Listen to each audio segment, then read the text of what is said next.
Paradoxo Local, o outro lado do Oeste. Um programa com moderação de Diogo Honório. Seja bem-vindo a mais um Paradoxo Local, o programa da Benedita FM, que, tal como o nosso país, tende a trabalhar com poucos recursos, mas com muitas opiniões. Hoje, por motivos de saúde, o Bruno não vai estar connosco em estúdio. Comigo estão as vozes que nos habituaram a tomar os nervos a horas tardias. Duas delas são Nuno Ferreira e José Marcos Ralheiro. Na semana passada foi publicado o relatório sobre a Felicidade Mundial 2025 e, pelo 8º ano consecutivo, é a Finlândia quem lidera a tabela. Portugal ficou no 60º lugar, resultado que, comparado ao relatório do ano passado, indica uma queda de 5 posições, o que pode motivar a desmotivação dos portugueses. Deste lado do Oeste, apontamos à cultura da região. Ora, em fevereiro, a Rede Museológica Municipal de Alcobaça deu conta de um aumento significativo no número de visitantes dos 3 museus municipais. O total apontou para mais de 24.700 entradas. Entretanto, a freguesia da Benedita aguarda a abertura do Museu Escola, dedicado a Dom José Policarpo, em Frei Domingos. Mas que mais pode ser feito para salvaguardar a cultura, tradição e identidade da nossa região? Perguntas nós temos, mas será que encontramos as respostas? É o que vamos descobrir logo depois de passarmos pelo destacável desta semana.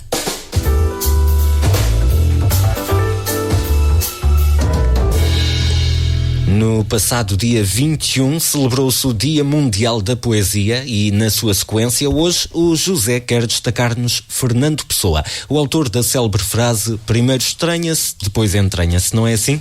Sim. Fernando Pessoa é um poeta diferente, um poeta, um filósofo. Aqui define o Fernando Pessoa como um poeta, dramaturgo, ensaísta, tradutor, publicitário, astrólogo, inventor, empresário, correspondente comercial, crítico literário e comentador político português, considerado um dos poetas mais ilustres do modernismo e um dos maiores expoentes da língua portuguesa. Eu, como já repararam, cito aqui muitas vezes o Fernando Pessoa. Fernando Pessoa tem esta característica especial que muitos poetas não têm vários pseudónimos. Sim. Sim, a verdade é que Fernando Pessoa tem uma quantidade exorbitante de heterónimos, é isso. e que não há uma conta certa, mas para quem não conhece, fica a saber que os heterónimos podem ser, por exemplo, o Álvaro de Campos, o Ricardo Reis, também Bernardo Soares, mas diga-nos então... Alberto Caeiro, estava a encontrar isto, Alberto Caeiro, Álvaro de Campos, Ricardo Reis e Bernardo Soares. Cada um com as suas personalidades diferentes e etc. E então, como me disseram aqui que eu não posso ler poemas completos, eu gostava só de destacar este poema que estou aqui a deixar fotocópia. Cartas de amor são ridículas. Hoje é, se calhar, SMS e e-mails e tal. Todas as cartas de amor são ridículas. Não seriam cartas de amor se não fossem ridículas. E depois, não posso ler tudo. A verdade é que hoje as minhas memórias dessas cartas de amor é que são ridículas. Entretanto, se me permitir, eu já pedi aqui autorização. Como não posso ler dos outros, leio de mim, porque eu fiz um verso à minha mãe, até pode ser um estímulo que mais alguém queira fazer. Eu canto a minha mãe. Isto foi em 2007. Eu canto a minha mãe. Aqui à beira-tejo eu canto a minha mãe, natureza de forte ensejo, de 12, 10 o mundo tem. Vejo-te que a minha calma como o rio corre para o mar. O teu espírito me dá alma, é fermento do meu amar. Qual ninfa do Tejo, qual musa de Camões, eu te canto, eu te desejo, aqui mesmo em Abrantes, perto do rio, no meio do Tejo. Não me pariste em Abrantes, não nasci à beira-rio, brotei de ti junto à serra, perto do mar português, de Cister, nova terra. Nasci de ti, mãe coragem, nasci de ti, mulher. As tuas mãos cozeram roupa, o teu leite, dores me aliviaram. Tua serenidade nunca foi pouca, por tuas cartas os meus olhos lacrimaram. A tua vida em mim se prolongou, vim de ti, mas teu não sou. Portanto, isto foi num concurso de poesia que foi promovido em Abrantes e foi engraçado, por isso é que está aqui Abrantes metido e o Tejo e tal. Pronto, ok. E espero que as pessoas gostem de ler poesia, porque aprende-se muito. E é uma leitura fácil. Alguns, se for para o Fernando Pessoa, é poesia filosófica, é mais complicado. Com Fernando Pessoa há gostos para tudo. Passamos ao Nuno, que também nos quer falar sobre celebrações, e para isso traz hoje os 15 anos de Peniche na Liga Mundial de Surf. Pergunto, têm sido anos bem surfados? Boa noite a todos, boa noite aqui ao painel, agora reduzido, e a todos os ouvintes que nos ouvem em cada oportunidade, em cada lugar. Realmente são 15 anos, chegou agora ao fim o Campeonato do Mundo, a Ronda de Peniche, e no qual celebrou realmente 15 anos, e só uma à parte, para saber que realmente aqui o efeito da Liga Mundial de Surf em Peniche, o contributo que este próprio evento deu à cidade e à região, e acima de tudo a todos os envolvidos e os que gostam desta modalidade, porque realmente esta é uma modalidade um bocado diferente das outras todas, porque está muito dependente da natureza, e eles sabem muito bem tirar partido das novas tecnologias, da internet e da capacidade que têm de chegar a qualquer lugar e em qualquer momento. Para a gente ter uma pequena noção, eles estabelecem um período chamam período de espera, e nesse período de espera, conforme o mar, conforme o tempo, conforme a temperatura e as ondas, vão ter que desenvolver este campeonato neste período. Pronto, relativamente a Peniche, uma das situações que todos nós ficamos a saber é que foi acidentalmente que ele chegou cá, apesar da nossa costa, aqui a nossa costa oeste, ter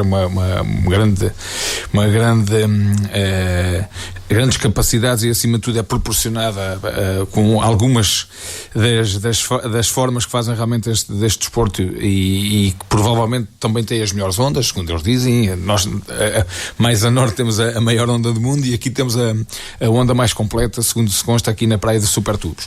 Pronto, isto para dizer que realmente a Peniche teve em festa estes dias. Chegou ao fim mais uma etapa, no qual esta etapa podia consagrar também um campeão do mundo, mas não consagrou. Já não é a primeira vez, quase constantemente esta etapa tem consagrado aqui um campeão do mundo. Pronto, o que é certo é que realmente houve aqui um explicar do porquê desta modalidade ter chegado a Peniche, e aquilo que eu aprendi foi que realmente foi um acaso, porque a WSL tinha uma etapa que era o Search, que era escolhido aleatoriamente um país no mundo, em uma cidade e um local, e no qual brasileiros fizeram uma força muito grande na altura para que realmente viesse a Portugal.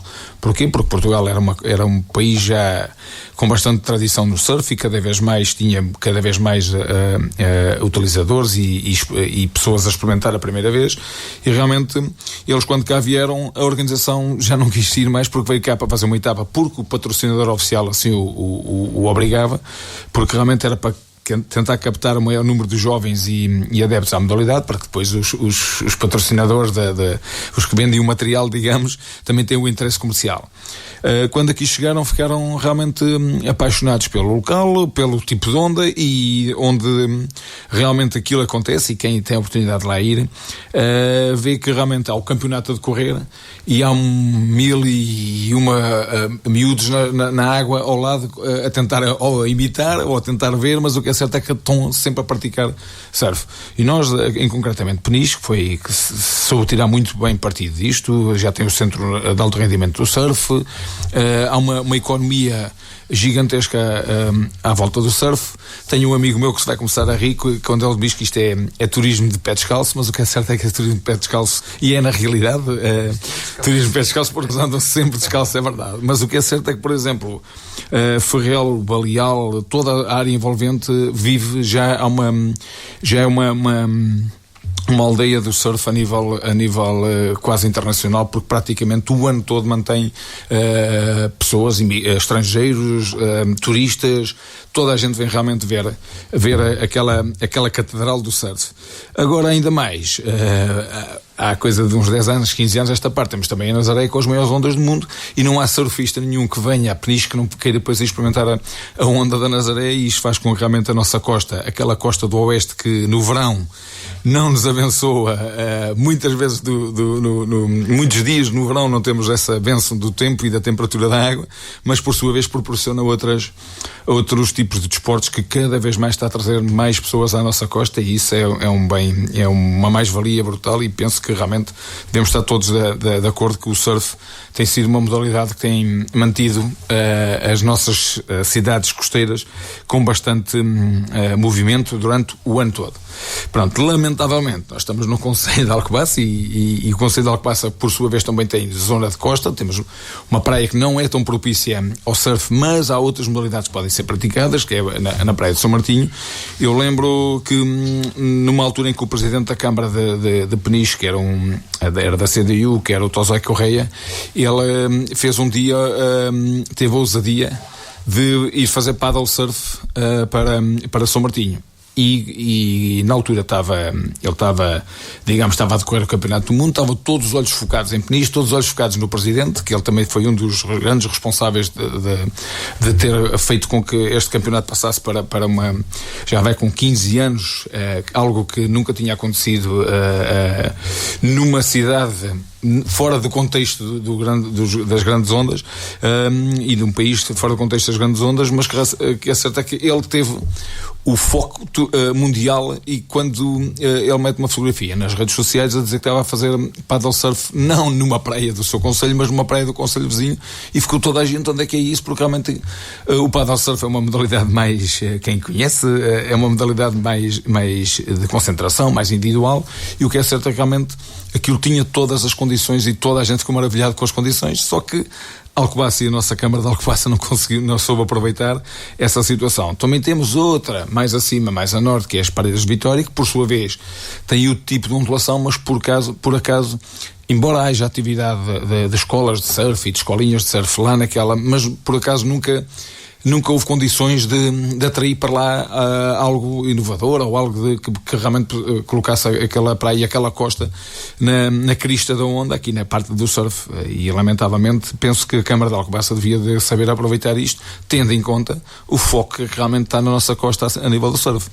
E fica o alerta dado. Assim concluímos os destaques desta semana, e sem demoras vamos passar ao nosso serviço público.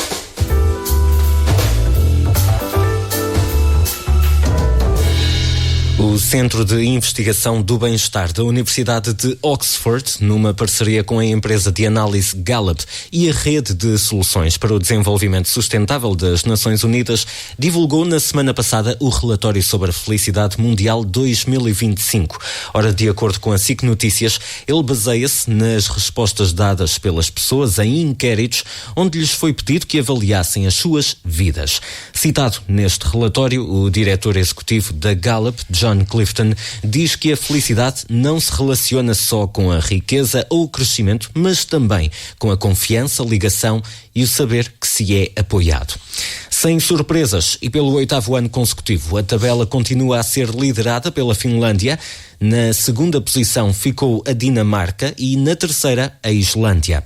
Pelo meio, a França ficou na linha número 33, o Brasil na 36, Espanha na 38 e Itália na 40. Mais abaixo está Portugal no lugar 60, a Rússia no 66 e a China no 68. A fechar as classificações ficaram o Líbano, Serra Leoa e no fundo da tabela o Afeganistão. Ora, para chegar a esta cotação, o estudo avalia diferentes fatores como o apoio social, a riqueza, a liberdade, a generosidade e a percepção de corrupção a partir da avaliação autorrelatada de 147 países. Se observarmos os dados de Portugal, vemos que o PIB per capita remete o nosso país para a 32ª posição e a avaliação dos níveis de corrupção remete-nos para o lugar número 122. Em relação ao relatório de 2024, tivemos na generalidade uma queda de 5 posições na felicidade do nosso país. E se é dela que vamos falar, vale sempre a pena recordar que um dos 3 eixos apresentados em 2021 na candidatura de Hermínio Rodrigues à presidência da Câmara Municipal de Alcobaça era a felicidade, que englobava a vertente da cultura, da saúde e da área social. Nuno, começando por si e sabendo que ainda não dá para agradar a gregos e a troianos em simultâneo, qual é que é a sua percepção sobre a felicidade na nossa região? Assim, perante todos os números que tu falaste aí, perante também a descrição dos itens que eles analisam e avaliam para a felicidade, a mim espanta-me, por exemplo, um Brasil estar no 36º lugar do ranking mundial, porque realmente nós olhamos para o brasileiro e ele suspira a felicidade a todos os níveis, aquilo que nós estamos acostumados a ver, e também um bocado a cultura deles e a forma de estar. Eles estão sempre muito alegres, contrastando muitas vezes com o tal prémio que tem em primeiro lugar dos países nórdicos, né? Que nós sabemos que realmente os países nórdicos, aí parte aquele item que eles dizem que não é a riqueza que traz a felicidade, mas realmente aí nota-se realmente que os nórdicos, embora tendo muito menos horas de sol, embora tendo muito menos há tempos no inverno que realmente o dia praticamente tem muito poucas horas de dia, e eles são as pessoas mais felizes. Portanto, aqui a parte do dinheiro em si, ou da capacidade financeira que cada um tem, realmente poderá fazer a diferença, isto analisando com o Brasil. Quanto aqui realmente Portugal no lugar 60 e que baixou mais 5 lugares, tem um bocado a ver com realmente a nossa cultura e a nossa gênese, porque nós temos o fado, o brasileiro tem o samba, e o fado é uma música melancólica que por sua vez também demonstra alguma tristeza que vai no dia a dia de cada um. Não sei se isso tem alguma base, algum fundamento também na nossa cultura, ou seja, nossas raízes, porque realmente nós temos tudo para ser felizes. Nós temos horas de sol, nós temos música, nós temos praia, temos a temperatura, temos as pessoas também que realmente fazem ou tentam demonstrar ao máximo que está tudo bem, porque o nosso cumprimento no dia a dia é: então como é que vão as coisas? Está tudo bem? Olha, vai-se andando. Há esta situação também de analisar. Então deixe-me só perguntar-lhe, surpreende-o o facto de Portugal ter caído estas 5 posições? É assim, pronto, não me surpreende, porque realmente o povo português tem vindo ao longo do tempo, e nós aqui que temos passado aqui sérias situações de problemas económicos, financeiros, não só do país, mas também das famílias, e nós vemos realmente que a condição a nossa alegria, a nossa felicidade está muito dependente daquilo que pensamos nos próximos anos, e a percepção realmente dos portugueses é uma percepção de que os próximos anos, e depois também o cenário que nos vão pintando, nós estamos muito dependentes de fatores externos, ou seja, nós por si só, e disto está a tal situação que faz com que realmente os nórdicos estejam nos primeiros lugares. Eles provavelmente nunca pensavam neste. Para uns é problemas, para outros é uma virtude, não é? E é felicidade, mas provavelmente a nível financeiro eles não têm esse problema, porque a estabilidade que eles têm, e também a estabilidade que geralmente eles vão tendo, historicamente vão tendo, traz com que eles não se preocupem tanto com isso. Enquanto que nós portugueses não, nós temos essa base de pensamento a nível económico, a nível financeiro, a estabilidade da família e das empresas no qual trabalhamos, realmente faz essa diferença com que nós, porque nós temos tudo para ser felizes. Volto a dizer, o nosso clima, as nossas tradições, as nossas raízes, a nossa comida, a nossa envolvência social, embora no pós-Covid tudo tenha mudado, e realmente isso também mudou para eles, acredito que sim, mas nós aqui já vamos quase com 3 anos depois do Covid, da abertura total, e nós vemos que a nossa economia mudou completamente, a economia noturna, do social, de sair à noite, de estar com os amigos nos cafés e nos bares, mudou muito. Isto provavelmente reflete esta tal perda desta 5ª posição, porque nós ainda não tivemos a capacidade de fazer o clique, fazer esquecer o Covid e mudar e voltarmos a ser aquilo que éramos antes do Covid, coisa que realmente está a demorar a acontecer. José, o diretor executivo da Gallup disse que a felicidade está ligada à confiança e também ao apoio social, sendo que na Benedita existe confiança entre as pessoas e até mesmo confiança nas instituições? É muito difícil falar da Benedita, mas enfim, Se formos por aí, eu sei que a mais-valia, a vantagem destes países nórdicos, estão aqui citados todos, nos primeiros lugares, é que têm boas organizações, são países transparentes, têm belíssimos serviços públicos e acessíveis, têm escola, têm um SNS e têm habitação. Portanto, e têm estabilidade económica e estabilidade política. Não me admira que Portugal venha a descer, porque esta coisa da mudança de governo e estes últimos anos levam que as pessoas, isso é um fator que eles avaliam. Portanto, nós temos instabilidade política, instabilidade económica, estamos muito ainda a viver, está bem, é só para dizer, eu entrei no ISCTE em 1973 e eu aprendi em economia que as duas principais receitas de Portugal eram remessas de imigrantes e o turismo. Estamos quase na mesma, quer dizer, nós não desenvolvemos o tecido industrial como deve ser, somos um país muito à sombra, vivemos à sombra. Ele estava a dizer, pronto, realmente se formos por aí, pelos climas e tal, Angola deve ser dos povos mais bonitos do mundo. Eu nunca fui a Angola, mas imagino pelo que relatam. Agora, realmente é o que está a dizer, e eu tenho aqui, e então também os Estados Unidos eram muito felizes. Realmente o foco, ele diz aqui o foco, ou a razão de ser, os principais fatores que dão segurança às pessoas é confiança. Eu tenho confiança. Neste momento as pessoas, os partidos estão muito desacreditados. Vamos ver como é que as pessoas reagem. É a segurança, é os laços familiares e outros, e saber que as pessoas estão ao nosso lado. Uma pessoa hoje, eu trabalhei na saúde, que lhe apareça uma doença assim mais complicada, mais fora do vulgar, é um pandemónio, quer dizer, para aceder ao médico de família, depois para aceder ao médico hospitalar, e pronto, e há pessoas que têm o recurso da privada e vão lá. E ele diz aqui então que é um fator importante, a baixa de confiança. Veja lá, neste momento há um problema, baixa confiança na política, não é? Tanto que vai emergir, e se calhar com sucesso, o comandante Gouveia, o almirante, como se chama isso. Baixa confiança, as pessoas com mais baixa confiança são mais frequentemente encontrados na extrema-direita. É o que está a acontecer, os movimentos de extrema-direita na Europa e em Portugal. Existem, enquanto os indivíduos com alta confiança são mais inclinados a votar extrema-esquerda.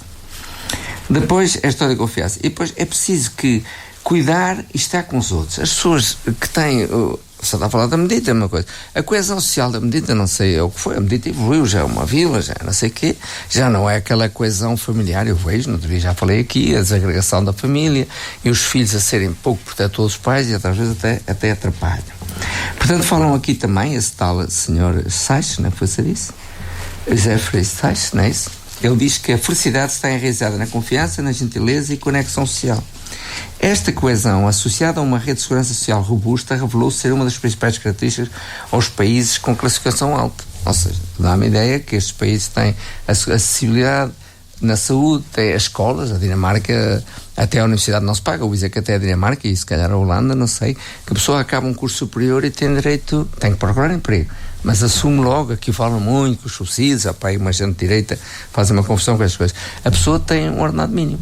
Pois tem que procurar ordenado, não sei se é ordenado mínimo, se é metade, mas tem que procurar emprego. Portanto, e depois quando uma sociedade é desigual, e nós estamos cada vez mais desiguais, isso causa mal-estar às outras pessoas, porque uma vez alguém me disse, eu compro um carro seguro, um Jeep, que é para não sei quem, para ter mais segurança e tal.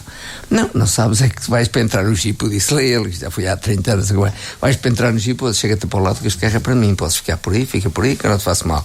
Este carro é para mim. Portanto, se não houver uma segurança genérica, não é? Se as pessoas não se sentem confiança a ir à rua, se não houver isso, o que é que vale a mim eu viver num contraforte ou ter um carro todo blindado e tal?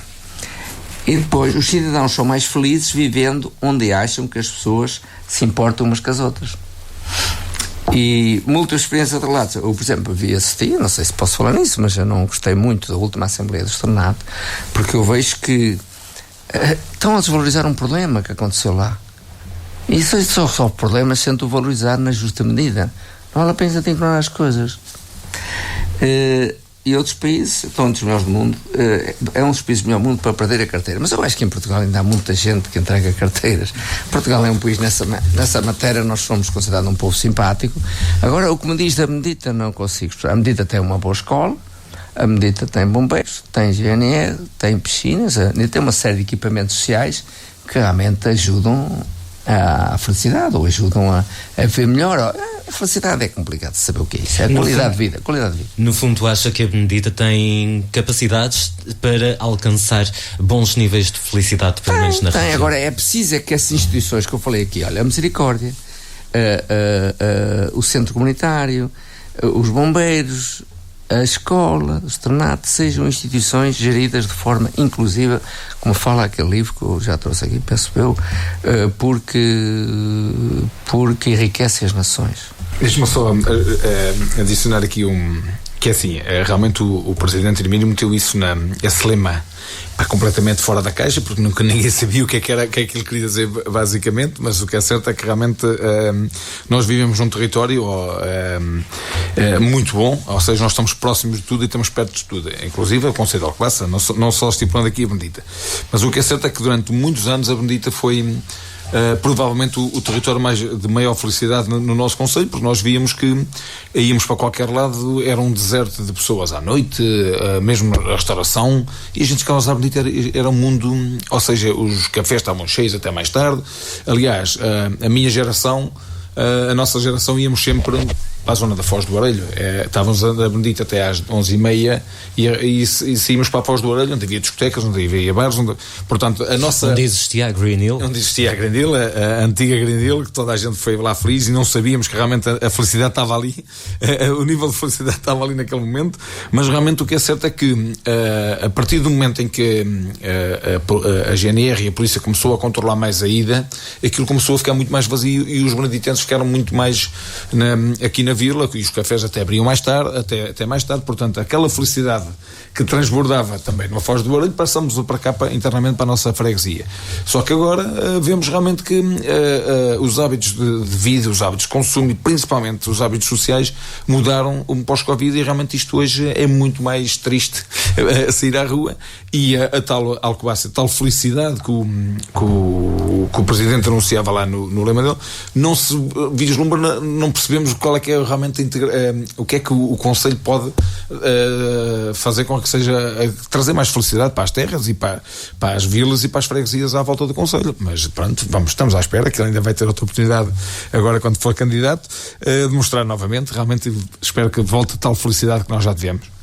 E já a seguir vamos falar sobre cultura da região. Ora, no ano passado os 3 museus municipais de Alcobaça receberam um total superior a 24 mil visitas. Na freguesia da Benedita temos apenas um museu e até ao final de 2025 está previsto ser aberto um segundo. Justifica-se que tenhamos mais museus ou centros de exposições? Antes de sabermos a opinião dos nossos convidados, é a altura de fazermos uma curta pausa deste lado do Oeste. Até já.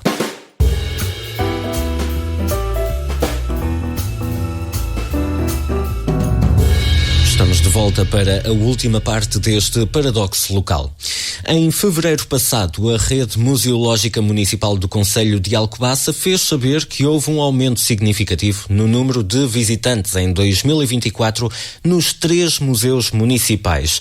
O Museu das Máquinas Falantes, que em 7 meses atraiu mais de 11.500 visitantes, o Museu do Vinho e o Museu Raul da Bernarda, que registaram aumentos acima das 10 mil visitas. O total dos 3 situou-se nas 24.705 entradas. Destaque-se também o Armazém das Artes, fundação apoiada pelo município alcobacense, que atingiu os 11 mil visitantes. E na freguesia da Benedita? Por cá temos um museu em funcionamento, o Museu Paroquial de Arte Sacra, e está nos planos que ainda este ano seja concluído o Museu Escola Frei Domingos, dedicado à vida de Dom José Policarpo, ele que iniciou o seu percurso escolar naquele edifício e chegou a um dos mais altos cargos da Igreja Católica em Portugal.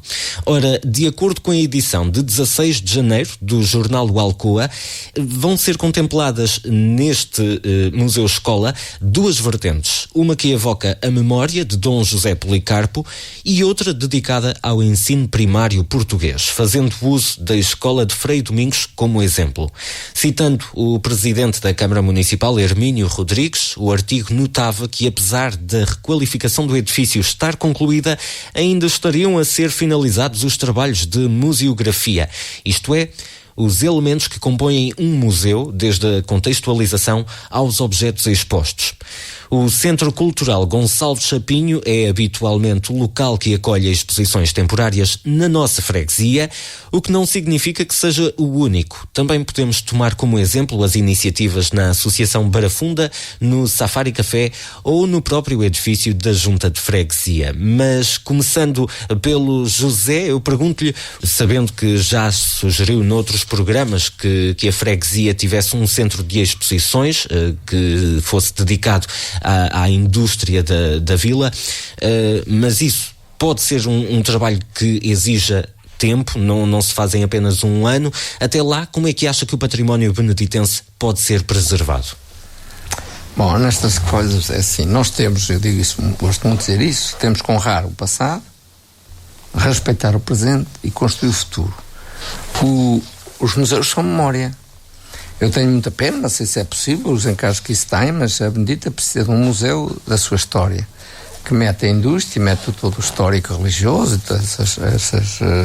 esses relatos históricos. Sim, até. E agora está havendo um edifício, é isso que eu queria dizer, que é o edifício da Mariazinha, na Rio dos Almeidas, que é um edifício lindíssimo, até foi feito por um arquiteto que ganhou o prémio Valmor, o Corrode, sim, e isso valia a pena pensar-se nisso. Agora eu sei, o museu está em paralelo com o hospital, os edifícios mais caros de construir, porque aquela história, o controle das umidades, do aquecimento, dos frios e tal.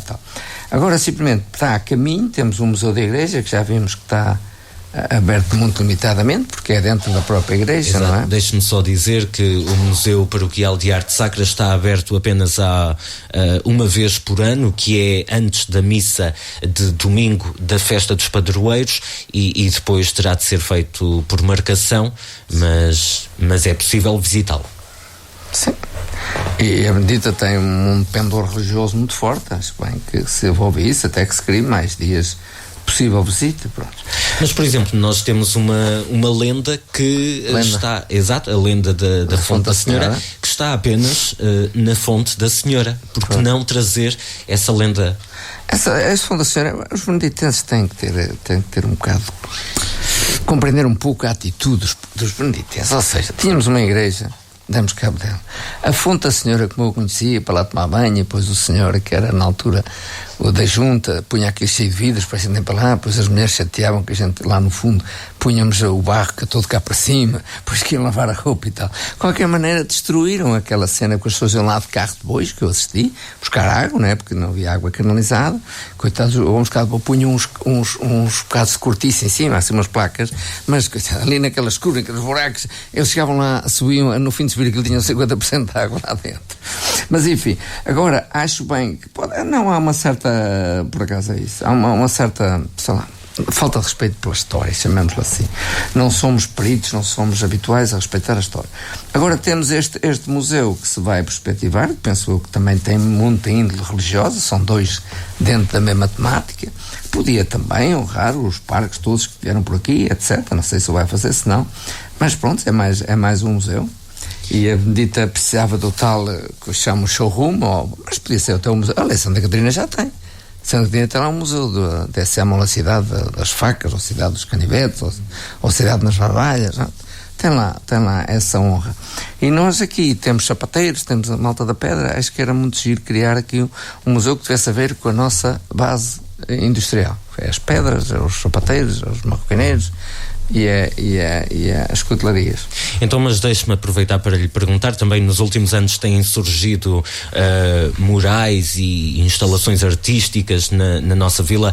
Acha que são uma forma viável de promover a nossa cultura? Temos, por exemplo, aqui um mural feito mesmo junto ao edifício da Junta de Freguesia, que, se a memória não me falha, é feito com sapatos. Sim. É arte urbana. Eu acho que a gente tem que embelezar as terras. Há pouco eu falei que a medida tem, mas não tem um jardim. É que a Benedita não tem um jardim. E já há projetos aí que podiam-se aproveitar a Fonte da Senhora para criar ali uma zona de lazer e de jardim. A Benedita isso falta, porque eu digo, quando a pessoa compra uma casa na Benedita, sai de casa, está na rua. Não tem mais nada, e se for comprar nas Caldas tem um parque de 6 ou 7 hectares ou mais. Agora, em relação a esse do Dom José Porcato, não tenho nada contra isso, mas acaba por ser mais um museu da mesma índole religiosa. Portanto, não é verdade, ninguém pode negar que a Benedita tem uma igreja que poucos têm, não é? E o esforço que fazer uma igreja, na altura falam que custou 2.000 contos, é um esforço brutal. É superior a fazer aquele esforço, porque até teve minhas comunidades, fazer o Centro Cultural de Sapinho foi muito mais fácil de conseguir do que fazer a igreja. A igreja há muitos carros de mão e muitos carros de bois a cartar pedras e tal. Aliás, há fotografias, há painéis com isso. Agora, em relação ao futuro, pois a Benedita deve partir, até porque agora tem lá a zona industrial, como já falei, deve ter ali um showroom e que tenha alguma coisa de background histórico, como é que era o sapateiro antigamente e tal. Os miúdos, pode estar lá até demonstração, que ainda os há aí, demonstração de pessoas, como há dos cesteiros em alguns sítios, não sei o quê, demonstração de alguém. Eu acho que isso era honroso e é para as crianças não perceberem o que é que os avós faziam. Nuno, pergunto-lhe, na sua perspectiva, o que é que mais pode ser feito para valorizar a cultura e a identidade da nossa região? Tudo. É assim, Diogo, nós aqui na Benedita já percebemos que os beneditenses, como o Zé já falou, realmente a parte histórica ou cultural é para esquecer. Pronto, lamentavelmente, não sei se foi esse o ensinamento que fomos tendo ao longo do tempo, nós temos de ser diferentes de alguma coisa. Nós temos o Concelho de Alcobaça e a freguesia da Benedita conseguiu, digamos, seguir os seus próprios caminhos em todos os aspectos, a nível económico, a nível social, a nível religioso. Portanto, temos de ser nós novamente a fazer esta parte da história e a manter esta parte da história. Eu lembro que hoje estamos para inaugurar a zona industrial, mas eu lembro-me que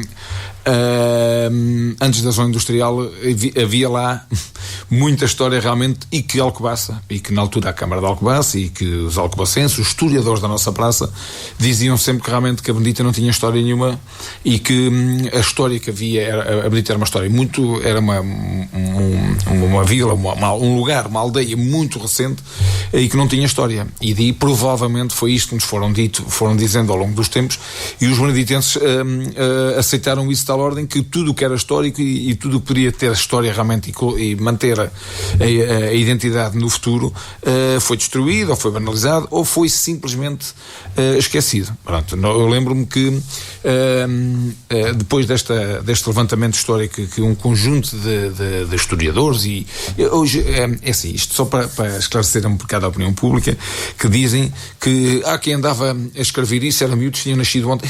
A história não tem idade, não tem limite, nem sequer está finalizada. Ela é completamente sempre aberta até que venha algo provar aquilo que, ou melhorar, ou até provar aquilo que foi dito no passado. Portanto, isto é que é a parte histórica. Agora, havia muita gente a dizer que nem sequer conheciam a Quinta da Serra. Eu também não quero saber se conheciam ou não conheciam. O que é certo é que hoje um conjunto das pessoas e a facilidade com que se tem acesso à informação e a rapidez com que ela prolifera, o que é certo é que realmente ela apareceu história de que afinal nós tínhamos muita história para contar e tínhamos muita história para guardar em museus e para mostrar às gerações futuras.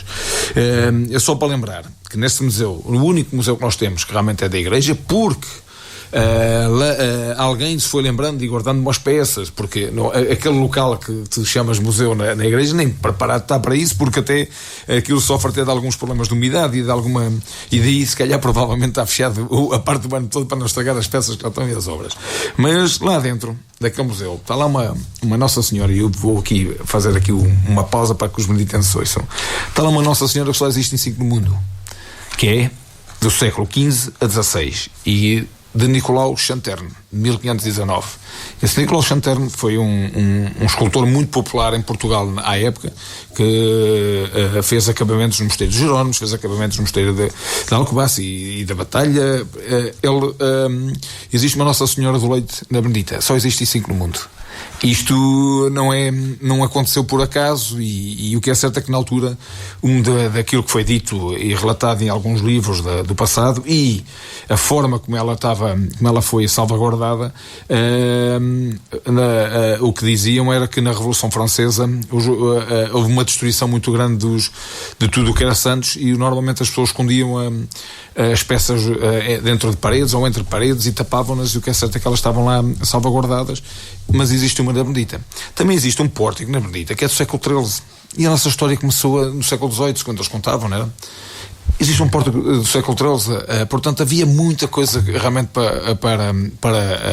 para que nós pudéssemos hoje ter um museu muito mais rico e muito mais capacitado, no sentido de mostrar realmente às gerações vindouras o que era a Benedita. Porque... Então, mas com aquilo que nós temos agora neste momento, o que é que poderíamos fazer? Assim, olha, eu já demos esse exemplo várias vezes, a história do pórtico. O pórtico andava perdido porque alguém se lembrou de algum dia voltar a meter o pórtico. Portanto, ele apareceu numa igreja que não era daquele século, aquele pórtico não era dali. Ele veio para ali, para aquela igreja, já foi transportado não se sabe de onde. Era isso a pergunta que eu gostava de fazer e que alguém me viesse contar, porque antigamente não havia caminhões que nós temos hoje a transportar pórticos de um lado para o outro. Portanto, ele foi detalhado e foi feito aqui perto de nós, só que depois foi adaptado àquela igreja, a igreja que arrasámos. O pórtico, porque normalmente os pórticos estão na porta principal, aquela estava numa lateral, e todos os que estão nos ouvir, os mais antigos, sabem que a porta era numa porta lateral, não era na porta principal. Portanto, ele foi adaptado ali. Ele é século XIII, e não sou eu que digo, porque realmente os registros memoriais que estão na igreja têm lá mesmo o pórtico. O pórtico andava perdido. Eu estava na junta, eu estava na Assembleia de Freguesia da Junta, o CDS aprovou e levou à Assembleia isto mesmo, aquilo que aconteceu, a obrigar, entre aspas, a Junta e a Câmara a juntar as peçazinhas todas e montar o pórtico, porque ele andava perdido um em cada lado, e depois desapareceram pedras, mas a história inicial do pórtico, ele foi retirado da capela quando mandaram arrasar, para voltar a construir numa outra capela que viesse a ser construída. Nunca foi. Pronto. Hoje temos o pórtico, e aquilo faz parte integrante do conjunto que poderá servir para que as pessoas percebam realmente o pórtico que está à porta da igreja, à frente da igreja, exatamente. Pronto. Agora é assim, quanto ao museu que está para abrir na escola, é assim, é bem-vindo, porque realmente é mais um local onde se possam guardar alguns artefactos do passado, e alguns que até estão esquecidos. É mais um local mais consagrado para isso mesmo. Agora fica um bocado afastado do centro da freguesia, mas pronto, embora a gente pense que poderá haver um circuito de entendimento desta situação toda, destas peças museológicas, destas peças históricas. Agora faz falta realmente haver um sítio mesmo realmente onde se possa juntar tudo, e realmente que se faça um museu com muita história e que esteja aberto mais tempo do que uma vez por ano, como dizes. E só para terminar, digo que realmente a Benedita tinha muito mais história para contar, não nos foi contada, por sua vez foi muita dela dizimada e arrasada, mas o que é certo é que, porque aos beneditanos foi sempre dito que isto era uma terra muito recente e que não tinha história. Afinal, tinha muita história para contar.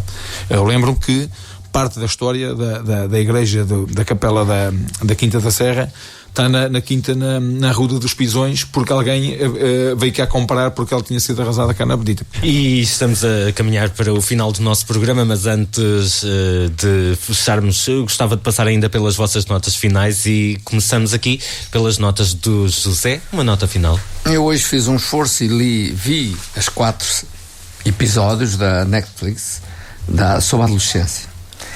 E atendendo ao que já falámos aqui, até sobre o acontecimento de um externato, eu recomendo. É pesado, aquilo é pesado, não é fácil de ver, mas aquilo é um alerta para os pais, professores, escola e sociedade.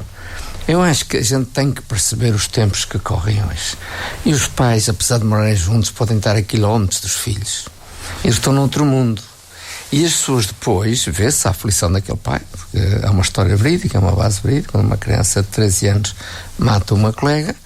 E depois vê-se, vai-se à procura do porquê, e há ali um certo sentido de culpa dos pais, porque os pais afastam-se e os miúdos eles vão fugindo, e os pais não estão atentos. Portanto, eu continuo a dizer, eu sou pai, sei lá, há muitos anos. O mais velho vai fazer 42, eu estou a fazer 31, mas eu vejo que hoje é muito mais difícil. Para mim foi mais difícil ser pai, que foi o meu pai, porque no fundo era a retropedagogia e era o espírito da natureza. A minha mãe teve 12 filhos e o meu tio teve 0, portanto era o ciclo da natureza. A natureza é que dava e não dava. E então eu recomendo esse filme a pais, professores e tal, porque as pessoas têm que perceber, só conhecendo a realidade é que a gente pode jogar por antecipação. A gente não pode dizer que está tudo bem. É o facto de dizerem aqui no Estornato há droga, não é? Foi o que foi dito aí. Mas as outras escolas também têm. Isso a mim não diz nada. Se eu sou diretor de uma escola, eu nunca ignoro isso. Se eu tenho um problema, eu tenho que tentar resolver ou minorar. Eu não quero saber se os outros têm. As outras escolas também têm violência. Isso não me diz nada. Eu tenho que saber o que é que eu posso fazer. Senão andamos aqui, somos uns papagaios, vamos a copiar uns aos outros. Um tem desgraça e o outro também pode ter desgraça. A sugestão do José, que eu então reitero aqui, a série da Netflix intitulada Adolescência. Nota final do Nuno. A nota final, que seria uma nota prolongada, não final, que é a inauguração da Zona Industrial, que vai ser no dia 28 já nesta próxima sexta-feira. E vamos ter às 15 uma boa horas. presença.